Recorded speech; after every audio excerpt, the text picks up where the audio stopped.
স্থায়ী কাজ ও ইনসাফের দাবিতে কাজ ও সম্প্রীতির যাত্রা রায়গঞ্জ থেকে বহরমপুর পর্যন্ত ডিওয়াইএফআই এর পদযাত্রা শুরু। ডিওয়াইএফআই পশ্চিমবঙ্গ রাজ্য শাখার 20তম সম্মেলনকে কেন্দ্র করে আজ 9 জুন সংগঠনের 57তম প্রতিষ্ঠা দিবসে শুরু হলো বিশেষ কর্মসূচি কাজ ও সম্প্রীতির যাত্রা। এই যাত্রা উত্তর দিনাজপুর জেলার রায়গঞ্জ থেকে শুরু হয়ে আগামী 12ই জুন বহরমপুরে শেষ হবে। এই যাত্রার মূল দাবিগুলির মধ্যে রয়েছে রাজ্যের যুব সমাজের জন্য স্থায়ী ও সুনিশ্চিত কর্মসংস্থান, আর্থসামাজিক ইনসাফ এবং সাম্প্রদায়িক সম্প্রীতি রক্ষা। সংগঠনের নেতৃত্ব মনে করছে সমাজতন্ত্রের আদর্শে এই দাবিগুলির ভিত্তিতেই একটি নতুন দিশা তৈরি করা সম্ভব। ডিওয়াইএফআই রাজ্য সভাপতি মীনাক্ষী মুখার্জির যাত্রার সূচনায় বলেন, এই যাত্রা শুধুমাত্র পদক্ষেপ নয়, এটি একটি বার্তা। আমরা যুব সমাজের পক্ষ থেকে স্পষ্ট করে জানাতে চাই, স্থায়ী কাজ চাই, ইনসাফ চাই।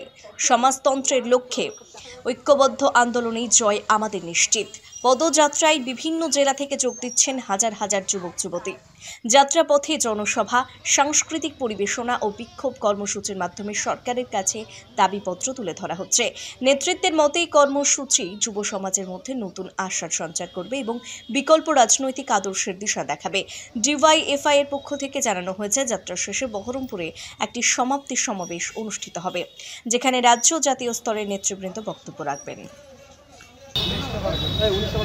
করোনার পরে গোটা পশ্চিমবঙ্গের কাছে এটা পরিষ্কার যে গোটা রাজ্যে পরিযায়ী শ্রমিকের সংখ্যা বাড়ছে। পরিযায়ী শ্রমিকের সংখ্যা বাড়ার কারণ, তার মানে গায়ে চাষের ক্ষেত্রে কাজ নেই, কৃষকরা ফসলের দাম পাচ্ছে না, জমি নিজে রাখতে পারছে না।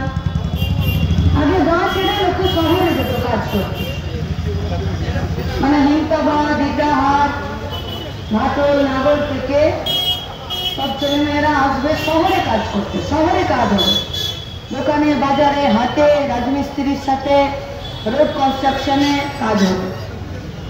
এখন পশ্চিমবঙ্গের শহরগুলোতেও কাজ নেই, শহরে কাজের জায়গা নেই। ছোট কলকারখানা, ছোট ব্যবসায়, সেখানেও কাজের জায়গা প্রতিদিন খারাপ হবে। তাহলে পশ্চিমবঙ্গের বেকার ছেলেমেয়েরা কোথায় যাবে? কাজের জায়গা দুটো, এক হচ্ছে উৎপাদন ক্ষেত্র, এক হচ্ছে পরিষেবা। উৎপাদন ক্ষেত্রে দোকান বন্ধ হয়ে যাচ্ছে প্রত্যেকদিন পশ্চিমবঙ্গে। পশ্চিমবঙ্গের সরকার যা কলকারখানা পরিচালনা করত, সেটা কোনো স্টিল হতে পারে, সেটা কোনো তাপবিদ্যুৎ জলবিদ্যুৎ কেন্দ্র হতে পারে, সেটা কোনো কলিয়ারি এলাকা হতে পারে, সেখানেও রাজ্য সরকার আস্তে আস্তে নিজের হাত গুটিয়ে নিচ্ছে। এই গোটা ভারত পশ্চিমবঙ্গে 7,000 কোটি টাকার বাজার তৈরি হয়েছিল, মানে মানুষের পকেটে টাকা ছিল। মানুষ বাজারে গিয়ে তার প্রয়োজনের জিনিসপত্র কিনতে পারত, বাজারে একটা সজীবতা ছিল। এই 7,000 কোটি টাকার কেনার তৈরি হয়েছিল, ছোট ছোট, মাঝারি, ক্ষুদ্র। সরকারে কে ছিল? এই আজ 9 জুন ডিওয়াইএফআই